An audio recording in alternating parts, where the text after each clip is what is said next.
Magandang umaga Pilipinas, live mula dito sa Pag-asa Weather and Flood Forecasting Center. Kasalukuyan pong nagaganap ngayon ang isang press conference upang maihatid sa atin ang pinakahuling detalye para po dito sa binabantayan po nating Bagyong Ruby na nandito na po yan sa loob ng Philippine Area of Responsibility. Tunghayan po natin ang mga pangyayari sa press conference. Tingnan po natin kung ano yung tahak nitong si Typhoon Ruby.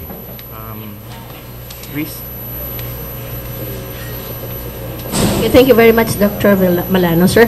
Okay, presenting to us the update on Typhoon Ruby, Chris Perez, please. Magandang umaga po. Narito po tayong lahat para ating pong makita yung nilalaman ng latest weather bulletin na ipinalabas ng Pag-asa sa mga oras ito ngayong alas 11 ng umaga, December 4, 2014. Next, please. So, kanina pong alas 11, ang bagyo na may international name na Hagupit. Ang local name po nito ay si Ruby, ay tinatayang nasa layong 860 kilometers east ng Surigao City. Nasa dagat pa rin po ito at hindi pa rin po tumatama sa anumang bahagi ng ating bansa, yung pinakang sentro ng bagyong si Ruby. Taglay po ni Ruby ang lakas ng hangin na umabot na hanggang 195 kilometers per hour malapit sa gitna nito. Ang pagbugso naman ng hangin naabot po na hanggang 230 kilometers per hour. So malakas na po. Lumakas pa po ito kumpara kaninang alas 2 ng madaling araw dun sa pinalabas natin na public weather forecast. At sa mga darating na araw, inaasa natin ito, nakikilis ito sa direksyong west-northwest sa bilis naman po na 20 kilometers per hour. Ito po yung satellite imagery na nagpapakita ng location ni Ruby. At ito nga, dito sa part na ito, kahapon ay nasa labas pa ito ng ating air responsibility. Kanina pong madaling araw ay pumasok ito dito sa ating air responsibility. At sa mga darating na araw, inaasahan po natin na posibleng ang tahakin ni Ruby itong Visayas area. At ito naman po yung isang example ng mga forecast track ng iba't ibang meteorological agencies. Hindi lamang po ang Pag-asa, involved din po dito ang forecast track ng Japan Meteorological Agency, the Korea Meteorological Agency, just to name a few. So, ano po bang pinapakita nito? Bagamat sa mga ilang online sources, nakikita natin na may posibilidad na lumis ang bagyong si Ruby at hindi nga maglandfall sa ating bansa sa mga darating na araw. Majority of the forecasting centers, yung mga authorized meteorological centers worldwide, nagpapakita ng same scenario gaya ng ipinalabas ng Pag-asa. We're expecting Typhoon Ruby to make landfall over the eastern section of Visayas, particularly over eastern Samar in the coming days, and possibly cross or traverse the Visayas area at posible itong lumagpas ng kalupan ng ating bansa via the Mindoro and northern Palawan area sa mga darating na araw. At ito rin po yung climatologically naman, ano ba yung basehan natin kung bakit mas lalong pinagtibay natin yung at the moment, posible pong tawirin ng bagyong si Ruby, itong ang gitnang bahagi ng ating bansa. Base po sa mga datos na inaitala ng Pag-asa for the last 50 years or so, yung mga bagyo pong nagde-develop dito sa bandang area na to, na kung saan nagdevelop din or pumasok ang bagyong si Ruby, ang tendency po ng movement nito ay more towards the central part of the country. Bagamat may makikita tayong isang outlier na hindi tumama sa central part of the country, but majority of them made landfall over eastern Visayas, and then yun nga, basically naapektuhan itong central part of the country. So basehan po natin bukod sa current numerical or meteorological data ay yung climatological data rin po ng Pag-asa. Next. Makikita naman natin na may possible scenarios din po tayong tinatawag. Gaya po ng mga nabanggit natin ng mga nakaraang 2 araw, hindi rin naman po natin niro-rule out yung possibility na ang bagyong si Ruby ay patuloy na kumilos, papalapit nga dito sa silangang bahagi ng Kabisayan. Subalit may posibilidad nga na kumilos ng pahilaga, then mag-recurve or lumiko po to the northeast. Kumbaga, lalayo ng bahagyang lalapit, kikilos ng pahilaga, then kikilos naman palayo ng ating bansa. But at the moment, gaya nga po na sinasabi natin, mas binibigyan din po natin yung senaryo na posibleng nga nitong tawirin itong central part of the country para mas maging handa po yung mga kababayan natin at may iwasan po natin yung mga sakuna na dala nitong bagyong si Ruby. Of course, just to refresh the minds of our kababayan na yung bagyo na may lakas na umabot ng, ito, basically sa Typhoon Pablo, 185 po ang lakas ng hangin, 185 kilometers per hour. Ito yung possible scenario. Now, at the moment, si Typhoon Ruby, 195 kilometers per hour na po yung maximum wind. So, wag na po sana nating hintayin na mangyari yung ganitong scenario. That is why, 36 hours bago pa posibleng maranasan yung epekto ng bagyong si Ruby, ay nandito na po tayong lahat. At ito nga, sama-sama po nating binibigyan babala yung mga kababayan natin, lalong-lalo po sa areas na posibleng maapektuhan sa mga darating na araw. So, ito yung ilang bagay na dapat nating iwasan or may iwasan natin kung makakapag-prepare po tayo. Bagamat yung mga damage to the structures, maaaring hindi natin maiwasan, pero yung loss of lives ay posible po nating maiwasan. Now, base na rin doon sa inaasahan nating pagkilos ng bagyong si Ruby sa mga darating na araw, makikita po natin, ito po yung mga areas na kung saan mataas ang yung priority na binibigay ng paghahanda na kailangan gawin in the coming days. Although, hindi rin natin dapat ipagwalang bahala yung mga areas na over these colors. Makikita natin. So, basically, lahat po ng pinakikita dito, dapat maghanda. So, prepare. Kasi, hindi po, dahil dito lang tatawid ang bagyo, it doesn't necessarily mean na hindi na maapektuhan itong Southern Luzon or certain portions of Western Visayas at ilang bahagi ng Northern Mindanao. So, tinitingnan natin yung possibility na ang bagyo maaring lumihis dun sa tinatawag nating center track. Pero nandun pa rin po sa area of probability ng center track. At yun nga, pwedeng itong pulang ito, umabot dito sa ilang areas sa Southern Luzon or dito naman sa Western Visayas. Kaya from time to time, every 6 hours po, mag-update ng Pag-asa ng ating severe weather bulletin. So basically, inano lang natin, kinumpleto lang na po natin yung color. Kasi ang concern ng Pag-asa, hindi lamang po yung kalagayan ng ating mga kababayan sa kalupaan. Pati na rin po yung state of the sea. Dahil alam naman po natin na karamihan sa ating mga kababayan sa lalawigan, malaki rin po ang naibibigay ng karagatan sa aspeto ng kanilang kabuhayan. That is why, dito in-include din natin yung mga warning areas sa mga karagatan na posible ring maapektuhan ng bagyo. Ang mga nakikita po natin, posible makaranas ng maalon hanggang sa napakaalong karagatan sa mga darating na araw. Kaya sa ngayon pa lang, bagamat nandito yung bagyo, inaabisuhan na natin yung mga kababayan natin. Lahat po na nakikita nating bahagi ng karagatan na may kulay hanggat wala pa ang bagyo at patuloy nating minomonitor at hindi pa lumalagpas ng ating area of responsibility, iwasan po munang pumalao dito sa mga nabanggit na bahagi ng karagatan para po makaiwas sa mga peligro na dala ng bagyong si Ruby. So sa mga oras na to, nakataas po ang public storm signal number 1. At gaya nga po na namagit ng ating Pag-asa Administrator na si Dr. Malano, it doesn't necessarily mean na uulan agad at hahangin sa mga oras na ito. The essence of hoisting public storm warning signals is to give an advance warning sa ating mga kababayan. So ilan po sa mga, this is, this is an alert level pala. So yung kaninang pinakita po nating mga images na may mga kulay-kulay, ito po yung mga areas na under alert level 1. So, ibig sabihin nito, this is from within 100 km radius from the forecast track. Ito po yung mga lalawigan at ito yung mga possible damages na mangyari sa mga areas na ito na under alert level nga po na kulay pula. Next. So, yung mga areas naman sa shaded na orange, ito naman yung mga ilan sa mga lalawigan, andito rin po yung mga associated damages na posibleng maranasan. And as well as with the areas under the yellow shaded area, in-enumerate din po natin ito. So it doesn't necessarily mean na kapag wala sa warning signal ay hindi na po dapat maganda. Kaya po, pinakita rin natin kanina yung mga warning areas ay para po mapaghanda in advance. Tumama man po hindi yung direkta yung bagyo sa kanila, at least naabisuhan po na posible rin makaranas ng mga ilang damages sa mga darating na araw. So ano po ba yung inaasahan natin sa mga darating na araw? Base po sa pagtaya ng Pag-asa, posible pong maglandfall ang bagyong si Ruby sa bandang Eastern Samar or sa lalawigan ng Samar sa darating po na Sabado. So possibly, before nun po, maglalandfall po yung pinakang sentro nito. Pero it doesn't necessarily mean na safe na po yung nasa may bandang northern Samar or dito sa may Kabikulan or sa Central Visayas or sa Northern Mindanao.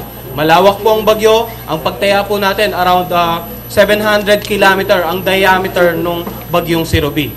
So kung ang sentro po nito ay tumama sa may bandang Eastern Samar, asahan po natin na yung mga lugar sa kanlurang bahagi ng sentrong yon, within the 350 kilometer radius, posible pong makaranas rin ng mga manakanak hanggang sa malalakas na pagulan at yun nga, may mga malalakas din pong hangin. So, sa mga darating na araw din, dahil malakas po ang bagyong si Ruby, typhoon category na po ito, inaasahan natin na posible po magkaroon ng mga storm surge occurrence o yung matataas na pag-alon na dulot ng paparating na bagyo dito po sa mga coastal areas, especially dito sa silangang bahagi ng ating bansa. So sa ngayon pa lang, inaabiso natin yung mga kababayan natin. Aside from monitoring, coordinate with the local government agencies, DRMC offices para po sa mga possible actions regarding sa epekto ng storm surge sa mga darating na araw. And ilan na po sa in-enumerate natin dito, eastern part nga ng Samar, or probably consider natin the entire Eastern Visayas area, ilang area sa Bicol at Surigao provinces. Kasi sila po yung unang makakaramdam ng impact ng papalapit na bagyo. Once na patuloy itong lumapit at maglandfall dito nga sa mga nabanggit nating area. At bagamat malayo ang mga karagatan sa silangang bahagi ng Luzon, ng Visayas at Northern at Eastern Mindanao, payo po natin sa ating mga kababayang mangingisda at yung mga may maliliit na sakay pandagat na hanggat maaari, huwag po munang pumalaot sa mga nabanggit na bahagi ng karagatan habang patuloy tayo nagmo-monitor sa paparating na bagyong si Ruby. At para po sa mga karagdagang information from time to time, pwede po nilang bisitahin ang ating official website at sundan din ang ating or follow ang ating official Facebook at Twitter account. Ayun lang po at ang susunod po nating weather bulletin update ay mamayang alas 5 ng hapon. Okay, thank you very much, Chris. I'd like to acknowledge the presence very quickly yung ating mga friends from the media are here. Pia Nanda of Rappler, Jude Veneracion, James 7, Franz Noguera, TV5, Lloyd Kalawan of PNA, Helen Flores, Philippine Star, Ilalin de Vera, Manila Bulletin,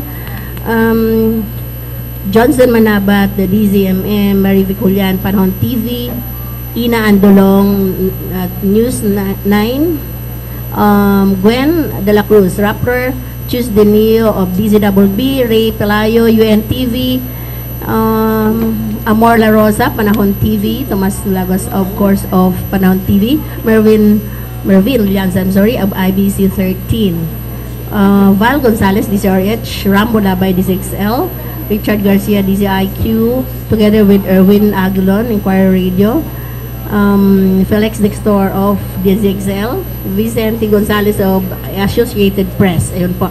So, I'd like also to acknowledge, joining us through video conference is our field station, regional Pag-asa Regional Service Division of in Mindanao, based in El Salvador, Misamis Oriental, and of course, Southern Luzon, based in Legazpi City. Okay?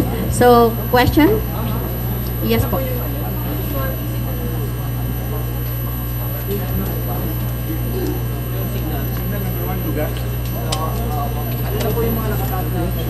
Yung signal number 1 sa Visayas, no? Meron tayong 6 na probinsya sa Visayas. Isa yung Northern Samar, Eastern Samar, o ibig sabihin yung buong Samar na isla, ha? Biliran, Leyte, tsaka yung Southern Leyte. Yun naman sa Mindanao, mayroon tayong Surigao del Norte, kasama na yung Siargao Island, Surigao del Sur, at saka yung Dinagat Province. Yung siyam na probinsya na mayroon tayong signal number 1. Yun pa lang. Okay. Question? Yes, June Veneracion, GMA7.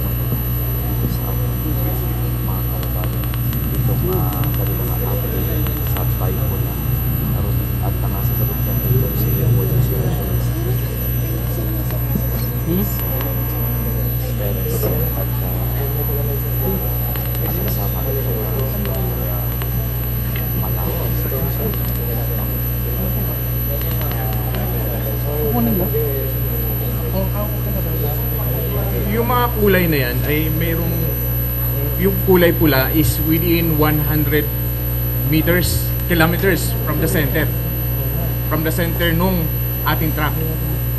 Tapos yung sumunod na kulay, yung kulay ano ba, orange ba yan? Tapos yellow yung huli. Another 100 kilometers from doon kung saan nagtapos yung pula. Balik 200 yon. Tapos yung huli naman, yun yung 300. Yung dilaw na pangalaw. Bali 100. Yung pula na to, ito yung dapat paghandaan po natin dahil ito yung ini-expect natin na malakas yung impact nung hangin nung dala-dala nung si Typhoon Ruby. Tapos yung sumunod naman, yun yung hindi gaanong kalakasan kumpara doon sa pula. Yung huling kulay, yun yung pagbabantayan din po natin. Dahil hindi ibig sabihin na wala na epekto. Kasi ito yung sakop nung laki nung bagyo. Basically, yun yung sakop nung laki nung bagyo.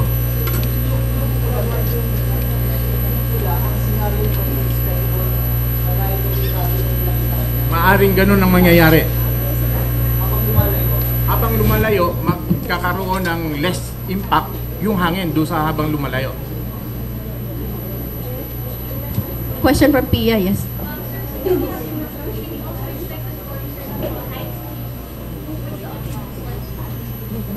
Yung storm surge ay maraming factors yan, ano ha. Isa sa factor nun yung kung gaano ka yung kalalim yung tubig doon sa maapektuhan. Kung titingnan po natin, pagka manipis yung tubig at you will lagyan mo ng hangin yan, mas madali siyang ihipan, di ba? So kung makapal yung tubig, mas mahirap ihipan, di ba?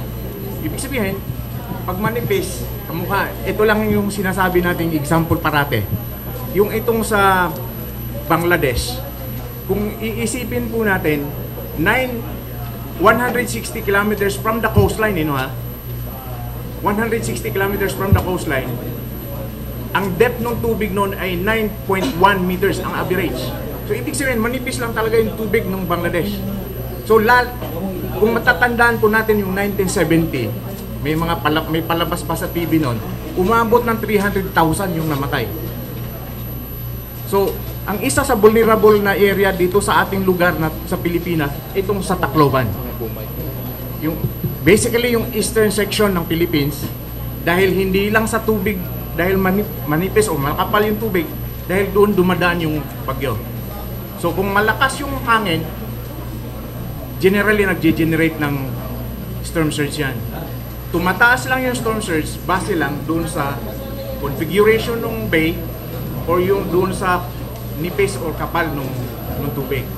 So itong lugar na to, nangyari nitong nung last year, yung Yolanda, tamang-tama yung kanyang track that was south of Tacloban. So ang Tacloban, kasi generally pag titingnan mo yung direksyon ng hangin o direksyon ng takbo ng bagyo, to the right of the direction, yun yung nandun yung hangin dahil papunta doon yung hangin. Pinupush niya yung tubig from sa karagatan. On the other hand, doon sa kaliwa naman kung saan ka pupunta, kinukuha niya yung tubig. So doon pumunta yung tubig north of the direction of the track.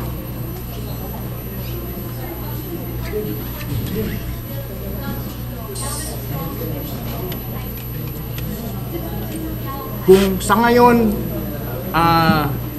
kung ma-maintain niya yung hangin, at least ganun lang din yung kataas yung tubig. 3 to 4 meters. Yung maximum, ha?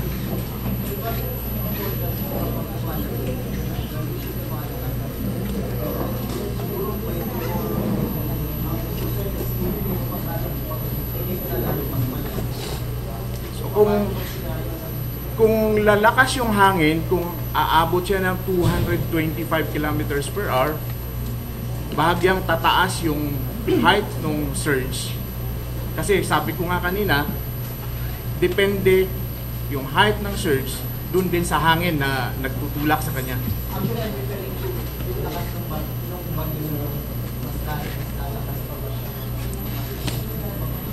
Dito sa ngayon, dahil malayo pa siya sa, nasa karagatan pa siya, malamang na mag-increase pa yung kanyang intensity. Weather models are calling it a super typhoon already. Kayo ba, are we already describing it Sa ngayon as kasi hindi pa natin ginagamit yung term na super typhoon, pero maraming Met Service, may mga Met Service na gumagamit ng super typhoon.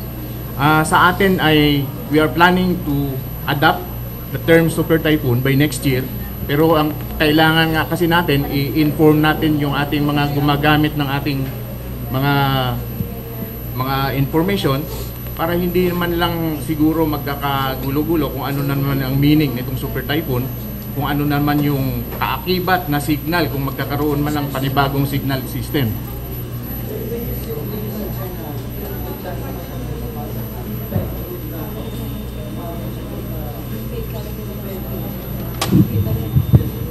Sa ngayon po kasi umabot na from 170, if I'm not mistaken, umabot na po na hanggang 195 yung maximum wind nito. Napansin po natin, malayo pa po ito sa landmass ng ating bansa. At base na rin sa pag-analysis natin kanina ng mga meteorological factors and oceanic factors, we're not ruling out the possibility na pwede pa pong lumakas. Umabot ng more than 200 ang maximum sustained wind ng Bagyong Sirubi bago po mag-landfall. Kaya andito po tayong lahat para patuloy na inform yung mga kababayan natin na from time to time ang Pag-asa magpapalabas ng weather bulletin, and hindi lamang po dapat tututukan yung pang-umaga. Maging yung pang-hapon, pang-gabi at pang-madaling araw na weather bulletin natin ay dapat tutukan nating mga kababayan para mas lalo pong makapaghanda sa Bagyong Sirubi.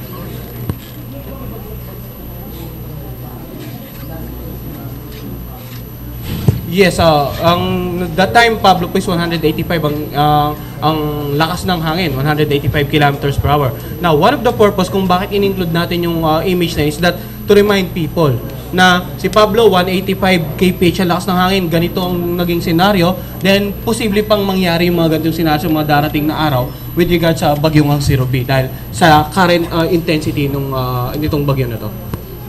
Okay.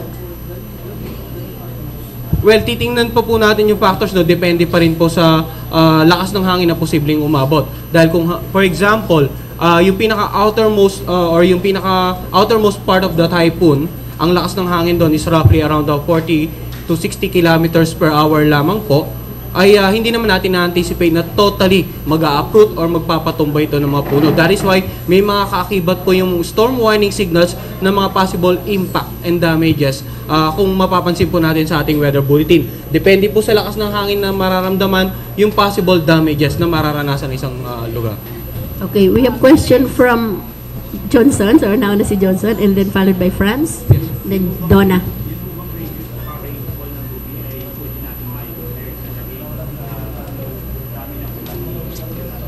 Well, sa ngayon po, ang estimate natin ng rainfall ng Bagyong Sirubi ay umabot po sa moderate to heavy. And if I'm not mistaken, si Yolanda umabot po sa intense. Pero it's too early to compare hanggat hindi po natatapos yung episode na itong Sirubi. That is why we need to continuously monitor for this one. Current estimation, moderate to heavy, pero from time to time i-update natin kung posible pa ngang maging intense at maging halos ka-level nito yung amount of rainfall ng Bagyong si Yolanda. Yes, yung ranges naman po, as around 300, posible pa pong lumaki sa mga darating na araw or ma-maintain.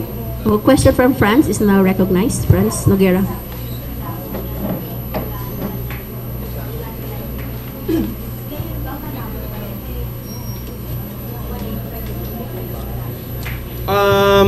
Sa ngayon po, it's possible na lumakas pa ng more than 195, no?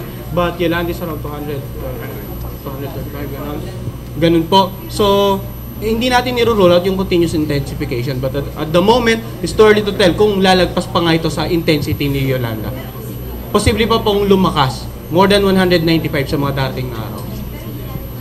Ngayon, kung marireach niya yung level ni Yolanda, yes, opo.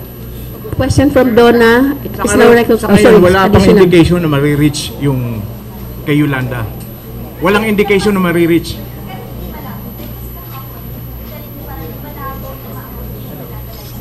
Pero sa ngayon kasi malapit-lapit na siya. malapit-lapit na siya sa ano, mukhang hindi mangyari na aabutin niya yung strength ni Yolanda. Okay, question from Don is now recognized to be followed by Helen Flores ng Philippine Star and then Pia of Rappler.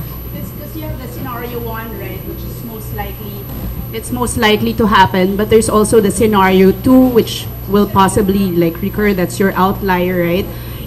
In the event that there's going to be a scenario 2, how much rainfall will we be expecting? Or those people, kasi nakakampante yung mga ganun, pero para lang loto yan, diba? So, ano rin dapat yung preparations ng ginagawa ng mga taong nasa scenario 2? Well, kung makikita po natin kanina yung mga areas na may color-coded, yung red being severe talaga yung inaasahan natin na damages, and then the outer portions, yung under orange and yellow, hindi natin anticipate na ganun kalakas. Now, with regards to that scenario number 2, depende po kung how close the typhoon will be to the eastern part of Visayas and the Bicol region.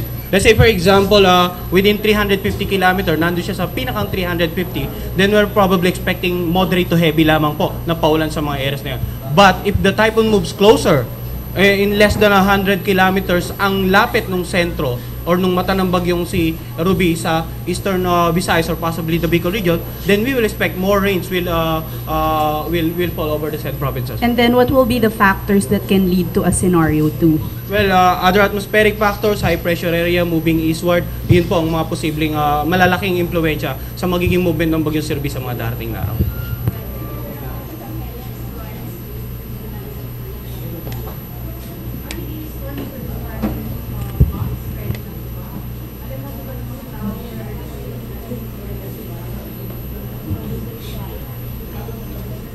Okay, Doc Mahar?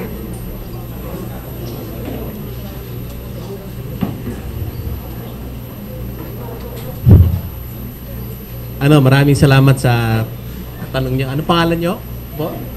Maraming salamat po, Ellen Flores from Philippine Star. Yung mga storm surge predictions or forecasts ay nakabase doon sa mga weather forecast, no? Storm forecast. Kung ano yung nilabas ng storm forecast or typhoon forecast, yun ang pagbabasihan ng simulation, gagamitin ng computer at gagamitin ng physics para alamin kung saan yung mga lugar na pwedeng magkaroon ng mga storm surges.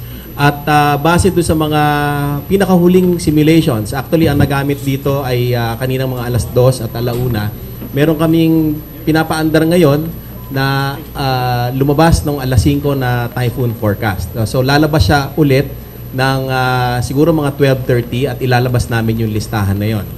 Pero bago natin ilabas yon ng 12:30 kasi nandito na tayo, meron tayong mga pangunang mga simulations, ano? At gusto ko lang ipahatid na itong mga simulations na ito o yung mga lugar na ito ay pwedeng magbago base doon sa forecast, no? Pero mukhang meron ng trend na nangyayari, no? At base doon sa mga forecast, ang trend na ito lumalabas na yung mga tatamaan ng storm surge, mas mahina ito kaysa dun sa Yolanda storm surge na forecast last year. Pero ang tatamaan dito ay ang Northern Leyte, ang Eastern Samar, kasama ang Eastern Samar, kasama ang Samar at saka yung Northern Leyte. No? Ang pinakamataas na pwedeng tamaan ay nandun sa mga range ng 3.5 meters to 4 meters.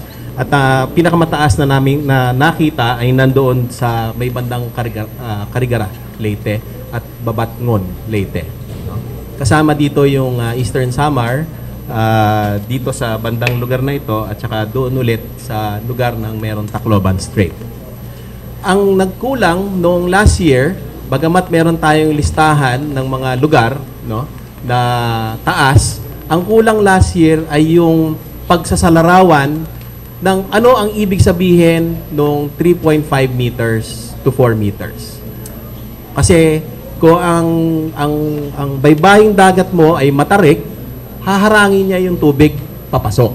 Pero kung ito, ang dahilig ay dahan-dahan, no, ay hindi matarik, ang tubig ay maaaring pumasok. Meron tayong mga mapang ganyan para sa mga lugar na tinutukoy dito. At kung meron akong oras, gusto kong ipakita kung ano ang itsura ng mapa na yon, no? Dalawa na.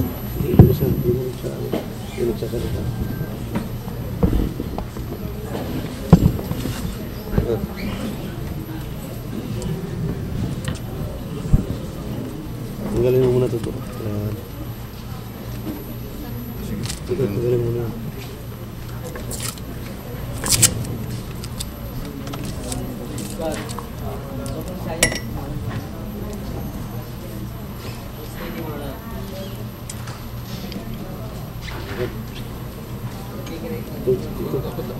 Gana, gana. Oh.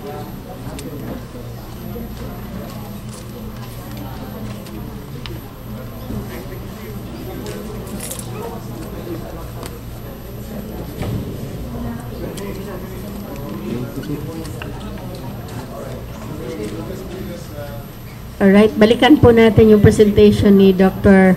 Mahar Lagmay, the Executive Director of DOST Pag-asa Project NOAA, yung kanyang mapa. Ano po?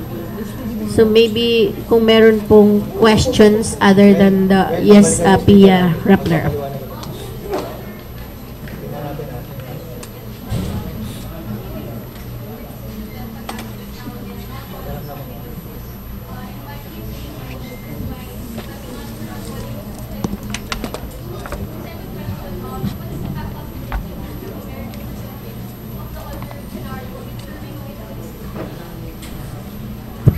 Okay, sabi nga natin kahapon na itanong na rin yan bakit hindi pa rin natin ginagamit ang term na super typhoon.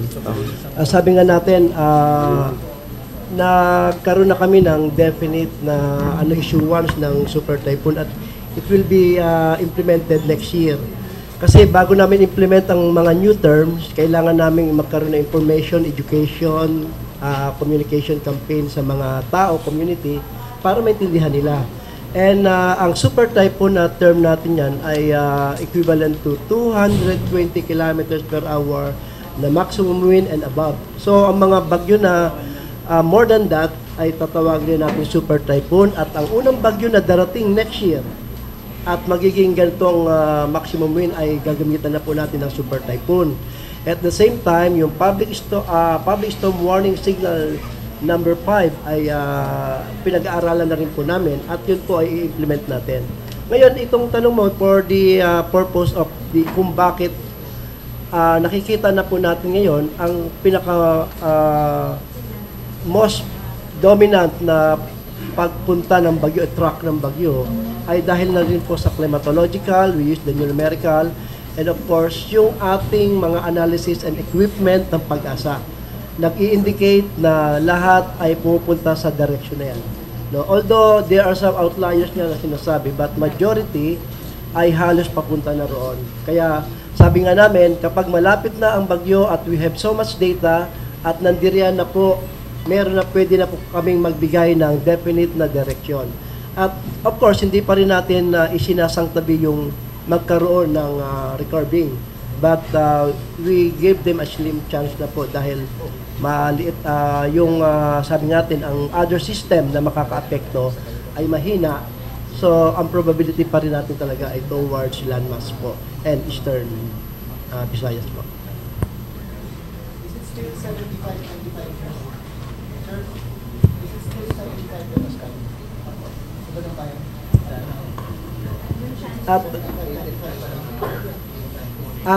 Hindi na po, magbabago na po, no? Hindi na po 75-25, more than that po, no? Kasi nakita na po natin na ngayon, wala na kaming second scenario. Talagang papunta na lahat sa kikita natin, almost landfalling na po dito sa may eastern part. Wala na po kami second scenario. Ang second scenario namin, of course, yung recurving, but we gave it a small, small probability or small chance, no? But we cannot give, no, kasi pwede pa rin na magkaroon ng but yung probability ay small rather than yung probability na tumama sa And then hourly, of course, nagbibigay kami ng update through SMS monitoring, no, sabi ni Astic Libora.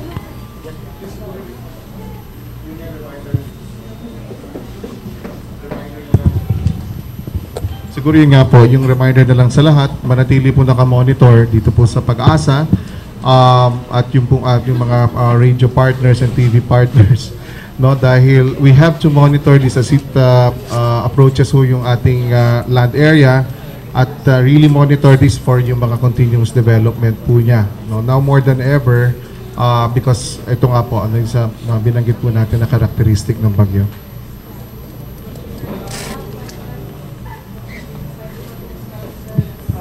Gusto lang namin bigyan ng another information. Meron po kaming storm chaser team. Ngayon po ay nandirito na po sa may papunta na po ng Allen. On the way na po sila sa Katarman, Borongan, Giwan area. Ito pong storm chaser team ay yung advanced team namin ng Pag-asa na ano po sila, no? May mga dala sila mga mobile equipment na in case na walang station kami ron, doon sila may station. But of course, ang main objective ay ibigay doon sa community like yung Katarman, Borongan, and Giwan ng advanced information kung hindi pa rin nila nalalaman na may parating na bagyo. We inform the regional PDRRMO down to the barangay level na maghanda na po. At the same time, nakikipag-coordinate sila directly sa amin. They are giving us new and fresh real-time data ng sitwasyon sa area. Kaya nalalaman po namin ano po kung malakas ng hangin dyan at naibibigay po namin time to time yung mga condition regarding sa coastal areas sa area po. So, we have one storm chaser team na nanduro na po sa area po ng Samar area po, Eastern Samar. Alright, I think Dr. Mahar is now ready for yung kanyang mapa. Sige, tutuloy ko lang yung sinabi ko kanina, no?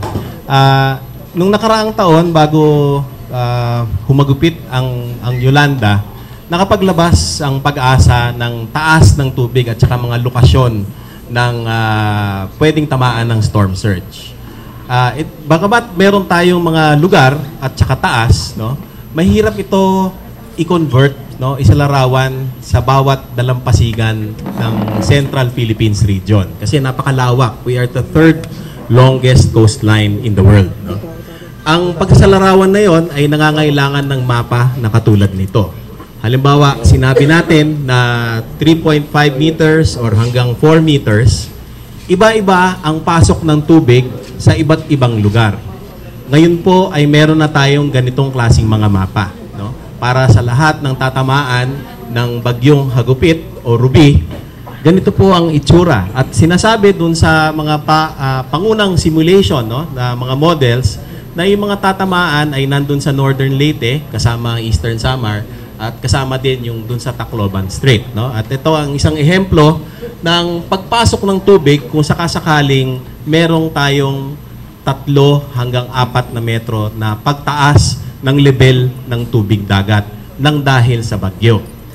Ang pagpasok po ay iba-iba. Makikita nyo po sa ibang baybaying dagat ay wala, pero dun sa mga ang dahilig ay dahan-dahan, no? Flat na kung tawagin sa Ingles, ito po ay pwedeng pumasok ng malayo. Sa ehemplong ito, pumapasok po siya ng hanggang 2 kilometro. At dahil po ang mga mapa natin para dito sa mga lugar na ito ay detalyado at barangay level, makikita po natin pag naglabas tayo nung listahan kung saan at ganong kataas ang tatamaan ng storm surge, ito po ang kailangan pagbasihan ng mga LGUs, no? Ito po ay nakalabas na sa beta.noaa.dost.gov.ph at tinawagan na po namin yung mga lahat ng mga concerned officials dito para pagbasihan po itong mga ganitong mapa para doon sa mga lugar na itutukoy natin na babala ko lang na a-update natin every time kasi it's very much dependent on the typhoon forecast that is provided, no? So yung simulation, itong mga pagtaya na ito ay nakabase din doon sa pagtaya ng Pag-asa. At ito po yung mga listahan na yon. Ano po ba ang ibig sabihin ng ganong klaseng mga storm surge? 3.3 to 4 meters. Ito po ay mas mababa kaysa doon sa pagtaya ng storm surge na nangyari nung nakaraang taon nung Yolanda. Kasi nung nakaraang Yolanda, ang mga pagtaya po ay nasa 5 metro hanggang 6 na metro. At yun po ang nangyari noong Yolanda. Hanggang 7. Meron pa palang mga lugar na hanggang 7. Ngayon po, ang pagtaya ay nasa 3 hanggang 4 na metro. Bagamat po ito ay mas mababa, delikado pa rin po ito para doon sa mga lugar na halos pantay yung baybaying dagat, no? Na pwedeng pumasok ang tubig ng medyo malayo. At yun po yung mga dapat ingatan. At yun po yung mga dapat pagpreparahan. Kasi dapat po lumayo, lalo na kapag nagkulay pula doon sa mapa, dapat po wala doon ang mga evacuation centers at wala ang mga tao doon. Ang babala po ay binibigay natin ilang oras, 48 hours before landfall, at marami pong panahon para lumikas ng dahan-dahan at yung sigurado, no? Hindi po dapat tayo magpanik kasi matagal po ang oras na binibigay para tayo ay makalikas doon sa mga lugar na wala doon sa pulang kulay. Simple lang po, yung walang pulang kulay. Hindi po dapat tumakbo. Hindi po kailangan magpanik kasi 2 days in advance natin binibigay itong ganitong klaseng storm surge warning. Nabase po doon sa mga simulations ng Pag-asa, kasama po yung mga dagdag na simulations ng Project NOAA, ay nagtataya po na ang pinakamatataas po ay mangyayari doon sa Northern Leyte, sa bandang Babatngon, Carigara. Meron din po mas mababa ng konti doon sa Eastern Samar, Balangiga, at saka meron din po doon sa Tacloban Strait. At tinataya po na ito ay maging 3 hanggang 4 na metro. Ano po ba ang 4 na metro? Ang 4 na metro po, ang isang palapag ng bahay ay mga 4 na metro. Kaya ang tubig dagat po, ang level nito ay maaaring tumaas ng mga isang bahay. Pero depende din po ito kung storm tide, kung kati, o mataas ang tubig dagat. Kapag mataas ang tubig dagat, baka nandun po. Pero ang pagtaya po ay nandun sa 3 hanggang 4 na metro. Okay, thank you, Doc Mahar. Meron pa pang habol na question?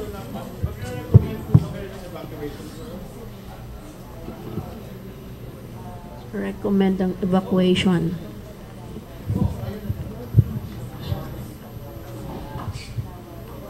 Ang evacuation kasi pinag-uusapan yan with local government units. Sila yung nakakaalam kung ano yung lugar sa kanila. So sila yung magde-determine kung ano yung lugar na vulnerable sa kanila. Sila yung nag-i-implement kung ano yung anong lugar o saan lugar yung i-evacuate. Sa ngayon, hindi pa ngayon, pero titingnan natin kung saan yung lugar na talagang tatahakin nung si Typhoon Ruby. Okay, thank you. Any more? Meron pa po bang tanong? Okay. So, any final message, Asik or Doc Vic? Wala na pong question? Okay.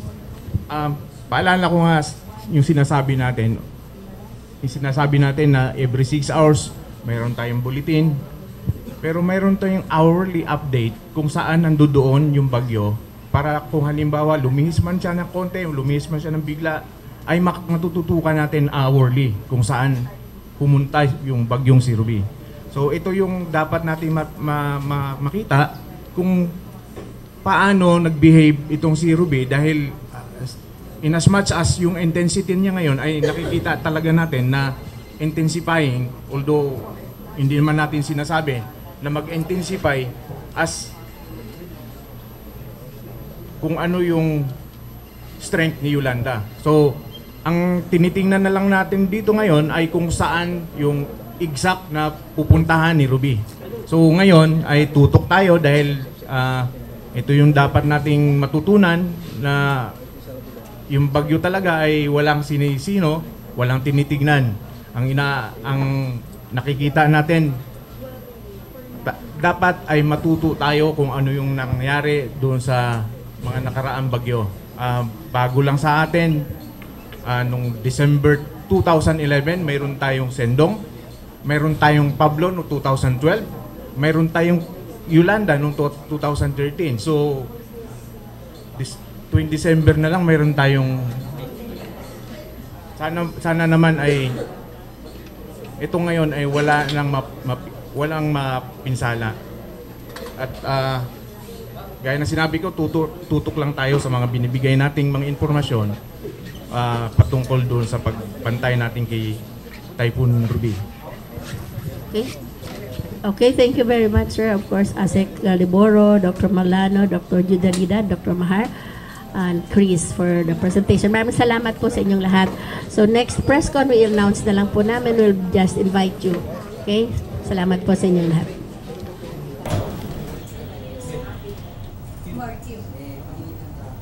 Ayan nga po, natunghayan po natin ng isang press conference na ganyan na po dito sa Pag-asa Weather and Flood Forecasting Center. At dito nga po na-detalye kung ano nga ba yung mga update na natin tungkol dito sa binabantayan natin na Bagyong Ruby. At magkaroon na po tayo ng kaunting recap tungkol po sa mga naitalakay ng ating po mga guest speaker. At ito nga po, as last gis po ng umaga, ito po nga Bagyong Ruby ay namataan natin sa layong 860 kilometers east of Surigao City. Lalo pa po itong lumakas, taglay na ang lakas ng hangin nga abot ng 195 kilometers per hour at pagbugso nga abot naman ng 230 kilometers per hour. Inaasahan po natin ang patuloy na pagkilos ito pa west-northwest sa bilis na 20 kilometers per hour. So ibig sabihin po nito, bagamat ito po ay nagkaroon ng paglakas, sa ito po ay bahagya pong bumagal ang kanyang pagkilos. At nakataas po ang public storm warning signal number 1 sa ilang bahagi po ng Visayas and Mindanao area. Kabilang po dito ang Northern Samar, Eastern Samar, Samar, Biliran, Leyte, Southern Leyte at dito naman po sa may Mindanao area, kabilang po dito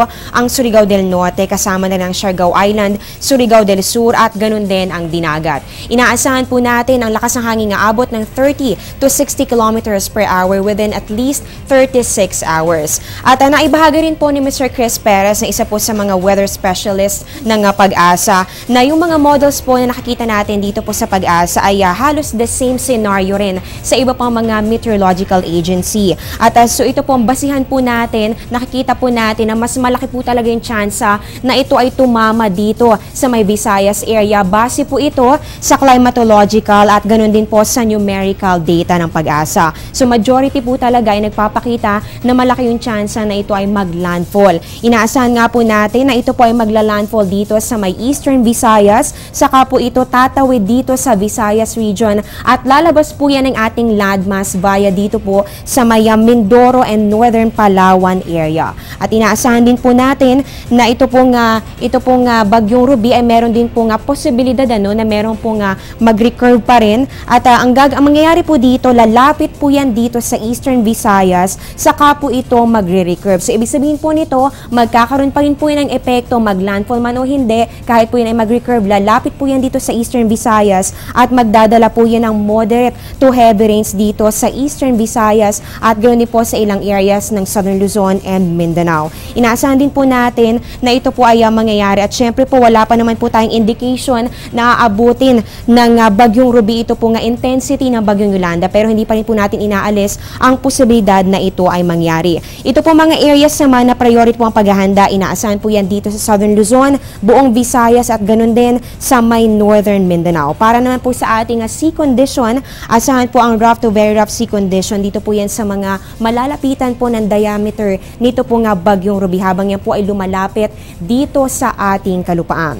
At ano nga ba yung mga dapat nating asahan? Ito nga po maglalandfall itong si Bagyong Ruby sa Eastern Samar sa darating po na Sabado ng umaga. Yan po ay December 6, 2014 at maaari pa po itong lumakas bago pa mangyari itong landfall na ito. Inaasahan po natin ang moderate to heavy rains. Dito po yan sa eastern section ng Southern Luzon at ganun din ng Visayas. At kung pag-uusapan po natin itong storm surge, inaasahan po yan dito sa eastern part ng Samar, ganoon din po dito sa eastern Visayas area, pati na rin po dito sa Bicol at ganoon din sa may Surigao provinces. At bukod po dito sa storm surge, paghandaan din po natin ang posibilidad ng mga pagbaha at ganoon din ng pagguho ng lupa. Mapanganib din po para po sa mga mangingisda, ito po eastern seaboards ng Southern Luzon, ganoon din po dito, pababa po yan dito sa may bahagi ng Mindanao. At trivia lang po tayo, over the last 50 years ay kapag po talaga buwan po ng Disyembre, kadalasan po itong mga bagyo na pumapasok dito sa ating part ay kadalasan po dumadaan talaga dito sa central part ng ating bansa. Kaya naman po nakikita rin po itong basihan ng Pag-asa para po matrack natin si Ruby ay dito po dadaan sa may Visayas area. At nagkaroon din po ng impormasyon ito po si Dr. Mahar Lagmay tungkol po dito sa storm surge. So ito pong storm surge forecast natin ay base rin po ito ito sa weather forecast na inilalabas po ng Pag-asa. At inaasahan naman po natin na dito po sa kaso ni Bagyong Ruby ay mas mababa po ang inaasahan po nating storm surge compared doon sa naidulot ng Bagyong Yolanda noong nakaraang taon. Dito po kasi kay Bagyong Yolanda, umabot ng hanggang 5 hanggang 7 metro ang taas po ng alon. Pero dito, kaya Bagyong Ruby, inaasahan po natin ang 3.5 to 4 meters na taas po ng storm surge. At lalong-lalo na po yan sa Northern Leyte, Eastern Samar, ganoon din po sa may Tacloban. At ito po, iba't iba po ang pasok ng tubig sa bawat lugar. Depende po yan. Kapag po matarik ang lugar, ay maaari pong maharang nito yung tubig na papasok. Pero kung mababa o patag naman ang inyong area, ay mas malaki po ang chance na pumasok o pasukin po kayo ng tubig na aabot ng 2 kilometro. So, kayo po ay maging vigilant at syempre po maging handa po tayo dyan. At maglalabas naman po ang Project NOAA na tungkol po dito sa storm surge forecast natin. At ito naman po naibahagi rin ni Dr. Landrico Darita Jr. Na ito pong super typhoon na pag-uusapan na rin po natin itong new term na ito. Ayon po kaya Dr. Darita Jr. ay pinag-uusapan pa po ito pong new term na ito at kailangan pa po nilang magkaroon ng communication campaign bago po ito isagawa dito sa ating bansa. At kapag po umabot na ng 220 kilometers per hour pataas itong lakas ng hangin ng bagyo na papasok sa ating PAR. Next year po, 2015, yung unang bagyo na sakali pong umabot ng ganito kalakas yung hangin, yan po ay tatawagin po nating super typhoon. Pero sa ngayon ay pinag-aaralan pa rin po yan. Kasabay rin ng pag-aaral po nila dito po sa paglalagay din natin o pagdadagdag ng public storm warning signal number 5 dito po sa ating mga storm signals. Kaya patuloy po natin yung babantayan sa mga susunod pang mga buwan at dito lang po yan sa Panahon TV. At naibahagi rin po ni ASEC Raymond Liboro na panatilihin po natin ang pagmamonitor at pagiging handa po, kaugnay nga po na pagbabantay natin dito kay Bagyong Ruby. So yan po ang mga dapat po nating asahan at ito naman po ay patuloy po nating babantayan sa mga susunod pang mga oras at araw. Dito lang po yan sa Panahon TV. Magbabalik po kami matapos ng isang paalala. Kainan na! At syempre, hindi kumpleto kapag walang kanin. Almusal, hapunan, sa karinderya, restaurant, only rice, half rice, brown, puti. Sa bahay, opisina, pati sa eskwela. Basta, wag lang may maaksaya. Palay, bigas, kanin, wag sayangin. Bigyang halaga ang mga munting butil upang tayo'y pagpalain ng isang masaganang ani. Isang paalala mula sa Department of Agriculture. At yan po ang latest mula dito sa Pag-asa. Abangan niyo po ang susunod na update ng ating weather girl na si April Anerio. Mamaya po yan sa News at 1. Dito pa rin po yan sa Telebisyon ng Bayan. Ako po ang inyong weather lover Amor La Rosa na nagsasabing ang taong handa at may nahon kayang lagpasan ang hamon ng panahon. Magandang tanghali po sa inyo lahat.